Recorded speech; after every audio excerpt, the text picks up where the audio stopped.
तो topic of the day में आज हम लोग ईसीजी की एक बहुत इंपॉर्टेंट लाइन देखने वाले हैं। देखिए, बहुत डेप्थ में मत घुस जाना, कभी मास्टर लेवल की ईसीजी पढ़ने लग जाओ, मेडिकल में नहीं आएगी तुम्हारे। हाँ, एमबीबीएस फर्स्ट ईयर में पढ़ते रहना। यहां पर यह समझिए कि कहीं ऐसा ना हो कि आप ईसीजी में वो कॉमन मिस्टेक कर जाएं जो मैं सोच रहा हूं और आपके 5 नंबर का नुकसान हुआ। 5 नंबर क्यों बोला ये आप अच्छे से जानते हैं। सुनिए, इसमें लिखा है पी वेव रिप्रेजेंट करती है इलेक्ट्रिकल एक्साइटेशन और इसी चीज को मैं बोल रहा हूं डीपोल। तो पहले आप ये समझिए कि यहां पर ये जो इतनी पी वेव दिखाई गई है ये क्या है? ये इसका डीपोलराइजेशन है। हम कई बार ये समझते हैं कि ईसीजी शायद किसे दिखा रही है? कॉन्ट्रैक्शन को, लेकिन ऐसा नहीं है। ईसीजी का फुल फॉर्म ही क्या है? Electrical excitation.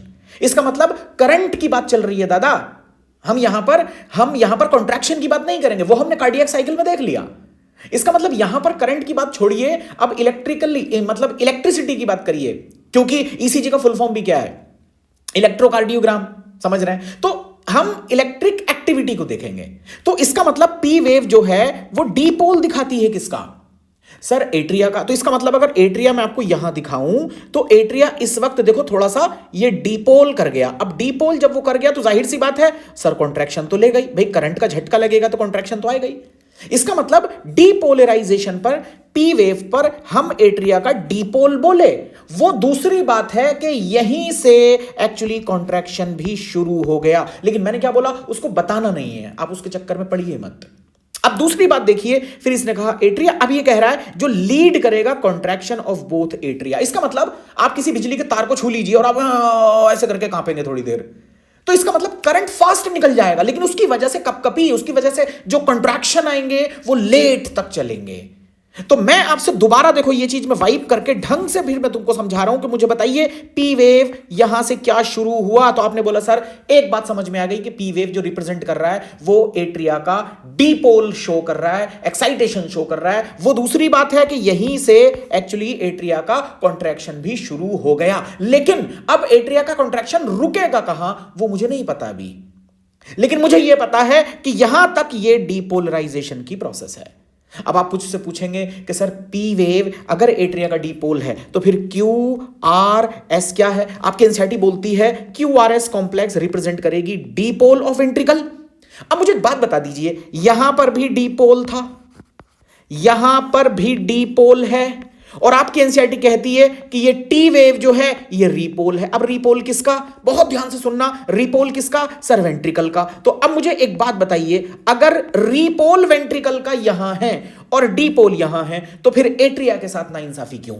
आपके एट्रिया का डीपोल तो दिख रहा है, रीपोल किधर गया? तो मेरी बात समझिए भाई, ये एट्रिया का जो रीपोल है ना ये छोटा सा है और क्यूआरएस कॉम्प्लेक्स में छुप गया, दिखेगा ही नहीं।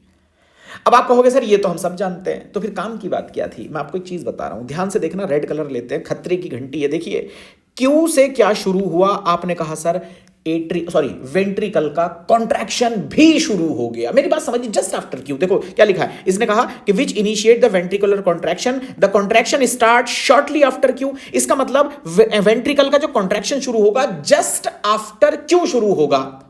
लेकिन बहुत ध्यान से समझिए, मैंने अभी आपको बताया करंट जल्दी निकल जाता है, कॉन्ट्रैक्शन, उसकी वजह से जो झटका लगेगा वो देर तक आएगा। इसका मतलब कॉन्ट्रैक्शन शुरू यहां से हुआ भाई, लेकिन खत्म यहां जाके होगा। इसका मतलब जहां टी वेव का खात्मा हुआ, जहां टी वेव खत्म हुई तो वहां पर रीपोल खत्म हुआ करंट के रेस्पेक्ट में, लेकिन कॉन्ट्रैक्शन के रेस्पेक्ट में अभी भी वहां तक क्या चला है?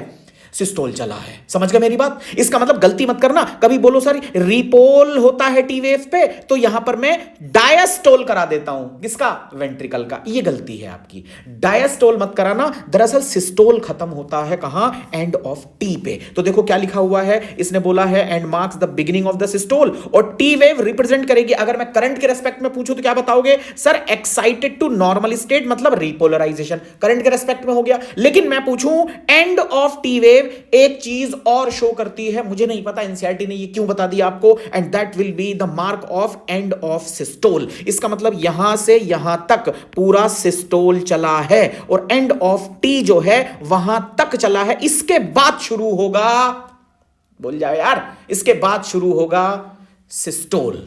लेकिन पहले तो जॉइंट डायस्टोल आना चाहिए, तो अभी सिस्टोल मत कराना, इसका मतलब अब वो डायस्टोल में चला जाएगा और यहां तक एट्रिया भी डायस्टोल में है, तो अब आपको जॉइंट डायस्टोल जैसी चीज मिलेगी। मुझे लगता है कि मैंने आपको एक लाइन समझाने के लिए मैंने ये पैराग्राफ रेडी किया था, और वो ये था कि एंड ऑफ टी वेव जो है, कुछ तो भाई धुरंधर ऐसे लोग हैं, उन्होंने कहा एनसीईआरटी गलत लिख रही है, एंड ऑफ सिस्टोल को काट के डायस्टोल लिख दिए हैं। क्या एनसीईआरटी तो गलत लिख रही है?